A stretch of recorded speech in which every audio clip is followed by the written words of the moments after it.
અને હવે સમાચાર ભાવનગરથી, જ્યાં પાલીતાણામાં પણ મોસમનો મિજાજ બદલાઈ ગયો છે। વરસાદી માહોલ સર્જાતા વાતાવરણમાં ઠંડક પ્રસરી છે। પાલીતાણા શહેર તેમજ ગ્રામ્ય વિસ્તારમાં ધોધમાર વરસાદ પડ્યો છે। વીરપુર, જીવાપુર, ડુંગરપુર, આદપુરમાં વરસાદી માહોલ જોવા મળ્યો છે।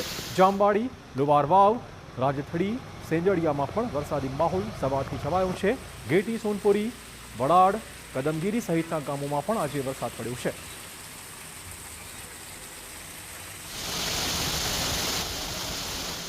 ભાવનગરના મહુવામાંથી વરસાદી આફતના દ્રશ્યો સામે આવ્યા છે। મહુવા સાવરકુંડલા હાઈવે જળબંબાકાર થતા બંધ થઈ ગયો છે। નેસવડ ગામ પાસેથી પસાર થતા રોડ પર કેડસમાં પાણી ભરાઈ ગયા છે। શહેરના અનેક વિસ્તારોમાં વરસાદી પાણી ફરી વળ્યા છે। ગાંધીબાગ, ગાર્ડન રોડ, કુંભારવાડા, ખાર ઝાંપામાં ઘૂંટણસમાં પાણી ભરાઈ ગયા છે।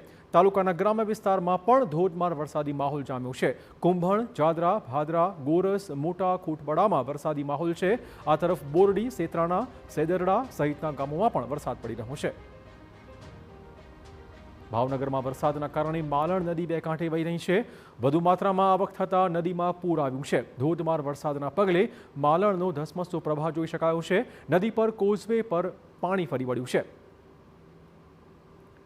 તો ભાવનગરમાં ધોધમાર વરસાદથી રૂપાવો નદી પણ જાણે કે ગાંડીતૂર બની છે।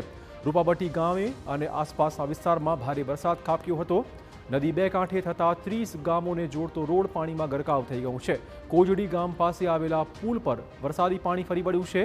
આ પુલ જર્જરિત હોવાના પગલે અવરજવર બંધ કરી દેવાઈ છે। તલગાજરડા, વડાલી, ભાદરોડ, વાઘનગર ગામમાં ભરાઈ શકે છે પાણી।